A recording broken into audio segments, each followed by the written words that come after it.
because I think at the beginning, Aaron wasn't happy. You understand that every event, you have to be flexible, adapt. Aaron can do any presentation with or without the PowerPoint. Okay, even if it's not a family, really good friends, really good coworkers who really care about each other. Agents, they want to be successful quickly, like right out of the gate. So what are some things that they can do to ensure their success?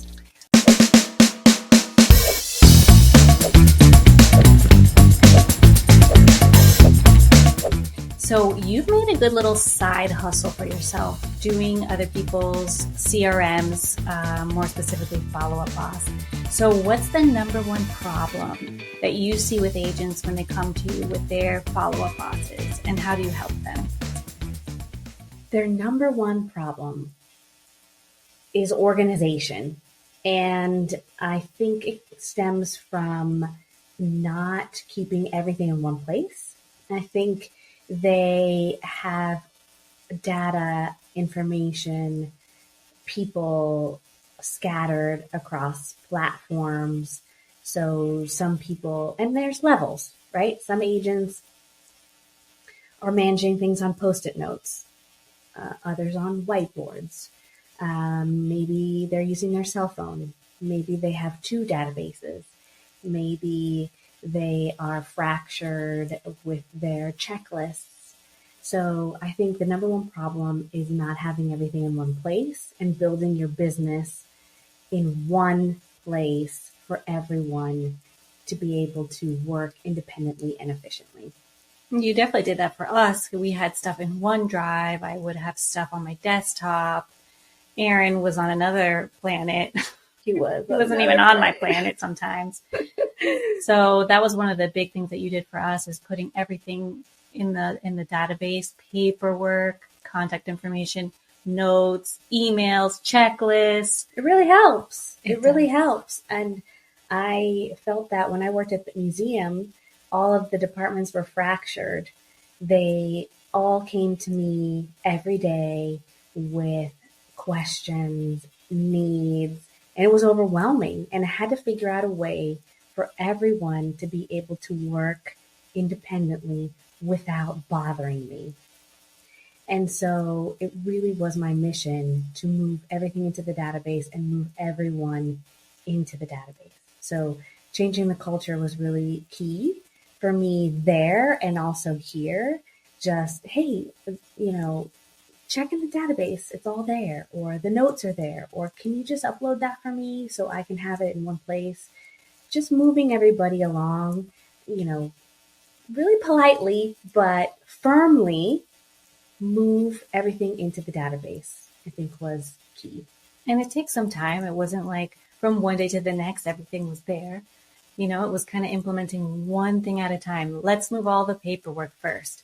Let's move the calendar first, and then slowly the culture changed. So I would say that it wasn't like, bam. Right. I think it took us about a year to build out the database where we were like, oh yeah, this is really working nice, efficiently. Everybody's on board. Everybody's happy.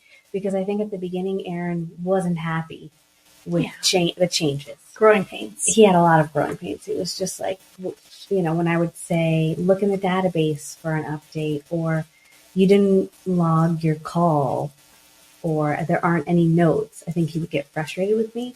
But then once he saw how organized and efficient everything was, he was happy. He became happy. It was growing pains. Yes, agreed. So when you do someone's follow-up boss now, how long does it take to get them up and running with the same CRM that we were using, selling 100 to 200 homes a year?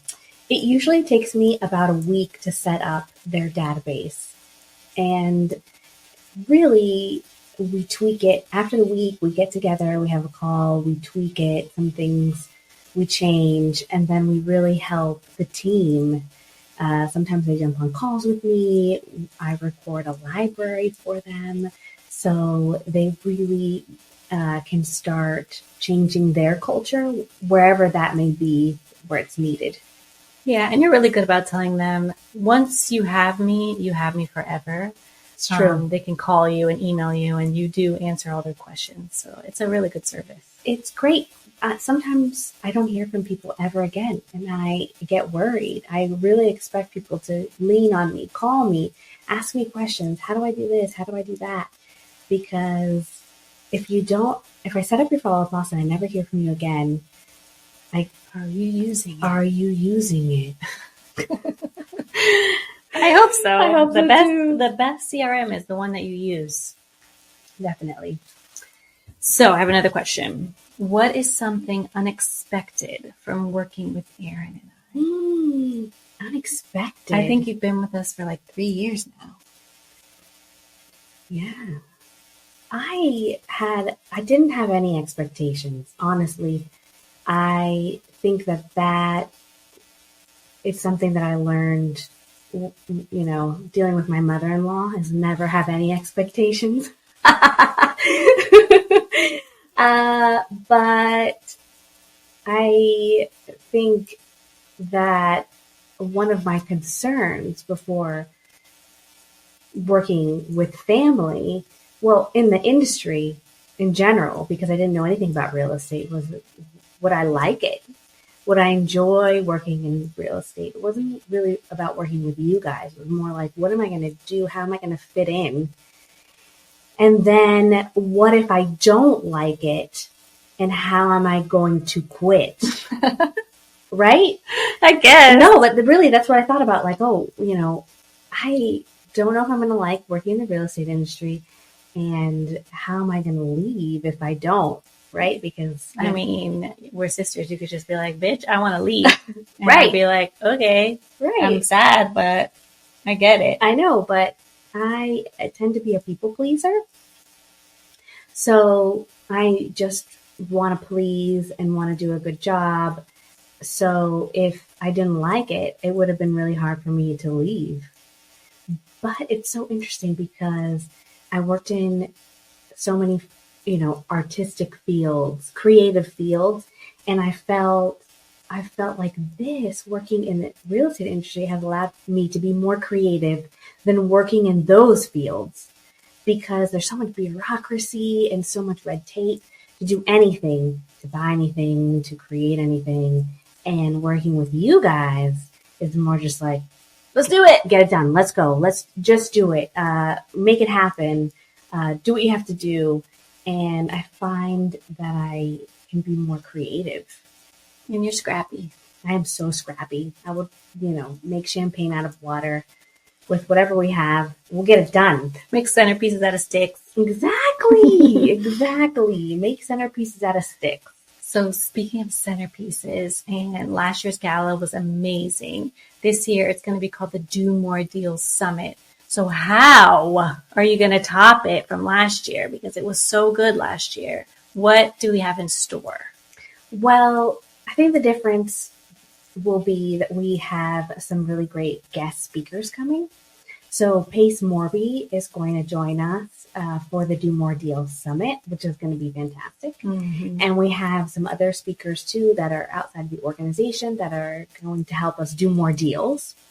As far as the party goes, the party is going to be great no matter what, because you're there. We make it great. Exactly. We want to have fun. We dance. It's amazing.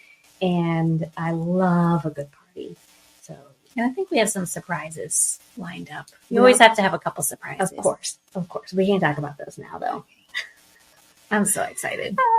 So what are like the top 3 things that people who want to get into planning events, like say for agent attraction or for whatever it may be, networking, what are the top 3 things that you would advise to them? Because you've become like this amazing planner, event planner, all types of events.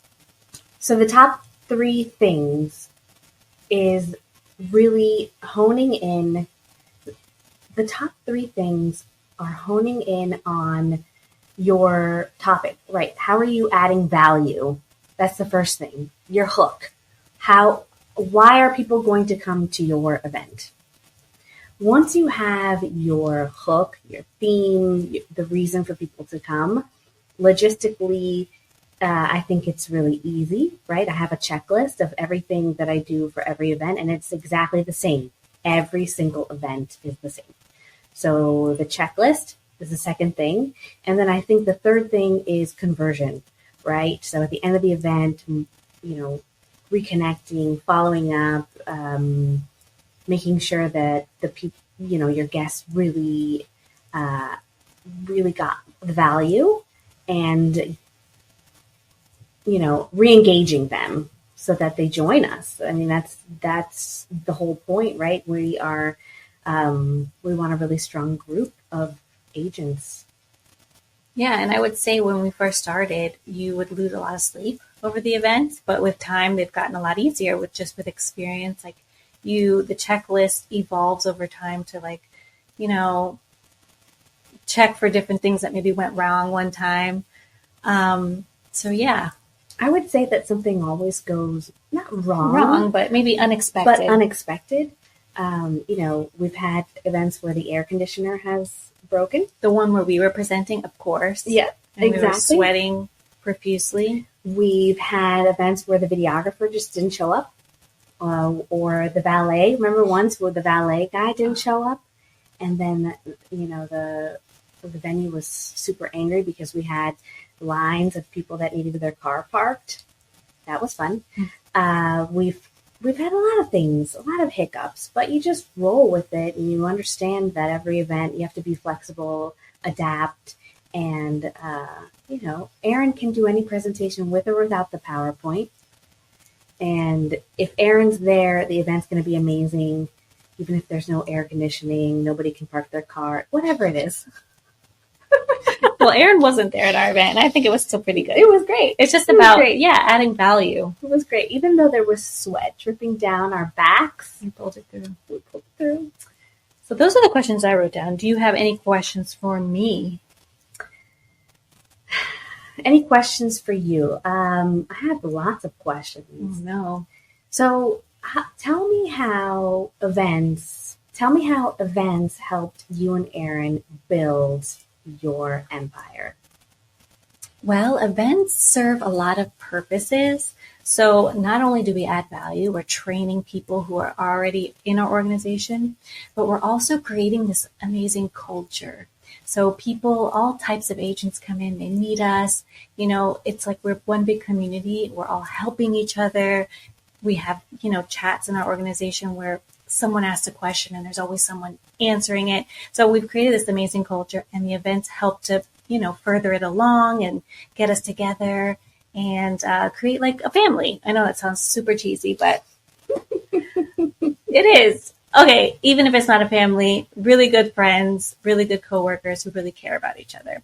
So that's number 2. And number 3 is we get amazing content from the events, which allows us to reach even more people, because media is the way where we can do one-to-many. So one presentation can reach thousands of people, and we've seen it work over time. At first, when Erin started, because he started before we did, he had this podcast where he had maybe 40 podcasts.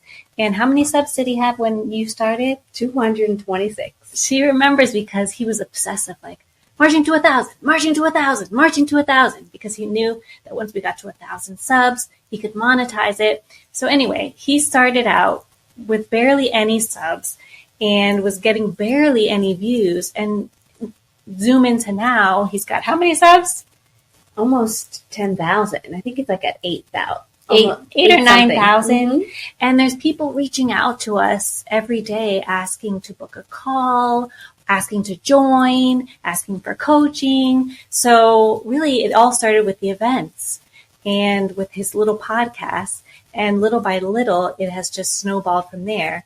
Once you start an organization and you really have these leaders that emerge, we've also been pouring a lot into them with the group coaching and with the events that we do. So those leaders start to do their own events, and it's just like a huge snowball that really has no end in sight. Okay, but I want to know about when you guys were still selling real estate. Okay. how did events help you build your real estate business? Oh, okay. So yeah, we would go to events together. On our honeymoon was actually a coaching event. So we went to San Diego for like a week. And then after the week, after we had our honeymoon time, we went to a real estate event, and we would do that every single year, once or twice a year. And we would just take copious notes. And what's cool is that because both Aaron and I would go, he would take different notes than I would take because we were in different parts of the business. And on the plane ride home, we would talk about like, okay, I'm going to implement this, this, and this. He would implement this, that, and that. And slowly we would just start creating these amazing systems and this amazing business that grew to selling over 2,000 homes in our career. So what you're saying is that the events helped you little by little build this multi-million-dollar real estate company that you now are coaching others on how to do the same thing you did, right? Right, except in less time. So maybe it took us 10 to 15 years where you could do it in 3 to 5 years. Exactly. So sometimes agents, and I don't know, I mean, sometimes agents don't come to events because they think, oh, it cuts into my prospecting time, or it's not worth, driving an hour or whatever it is to come to the events. But what I'm hearing from you is that big things happen at big events. That's right. And it's an investment in yourself. I think one mistake that we made is we should have invested even more. Maybe not just with events, but pouring money back into the business with things like media. Those things grow you even faster. So it's never really, spending too much time or spending too much money. It's more, what money am I investing so that I can grow faster? Tell me about the Leadership Summit. Okay. We had our first leadership summit this year in the Dominican Republic, and 20 agents came. But what prompted this event? Why did we decide to have the leadership summit? Because we want to pour into our leaders. If our leaders are ready to build their own organizations, it's only going to grow faster. We can impact more people, and we can change more people's lives. And we really had no expectations for this summit. It was kind of like we made it up. We're like, we're going to do it, and we just kind of made it up. But I think it was really successful. I think so too. What was interesting was the book that you read about events, and how there were 3 different types of events, right? One where you just give information. Like a lecture. Right. And then the second was more of like an interactive, right? You ask questions, people respond, they might participate. But then the third one which was our goal, was to have, what was they called? Transformational, right? So something really big happens. And I think because we made leaders present, I don't know why, but I mean, for me, I love chatting, talking, and in front of groups, I kind of thrive off of it. But for a lot of people, it's really hard. It's so hard, getting up there and presenting, whatever the topic may be. So I think making everybody present really helped them transform into leaders, because leaders go first.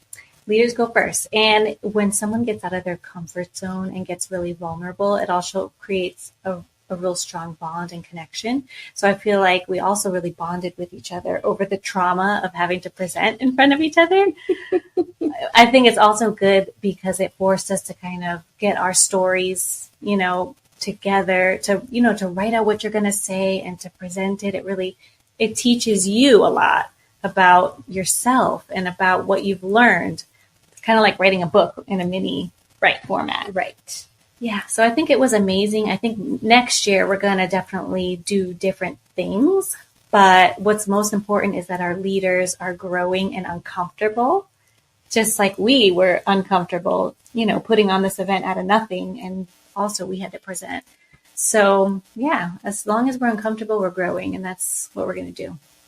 So tell me how elite builders can be the most successful. I know we have a huge value stack, but sometimes agents they want to be successful quickly, like right out of the gate. So what are some things that they can do to ensure their success? I think the agents who plug in the most are going to grow the fastest. And what I mean by that is the agents who are going to all the coaching calls, who are in the role play group, who are going to all the events they possibly can go to, the ones who are writing down their scripts, everything that Aaron, offers and Jose Luis Morales offers and Lars offers. If you're plugged in, you're going to get so much out of it. And maybe you're not going to be able to implement it all because it's years and years and years of our, blood, sweat, and tears that we're trying to pour into these agents. But if you can just, every quarter implement 2 or 3 things, you're going to grow so much. You're not even going to recognize yourself a year ago. Right. So what I'm hearing is if you're a newer agent or you're doing about 20 deals a year, the way to level up is to really plug in to all of the value stack, even if it makes you uncomfortable. Yes. Like when you're on the coaching calls, put your camera on, ask questions, let Aaron pick on you. I promise it'll hurt at the beginning, but you will grow. Exactly.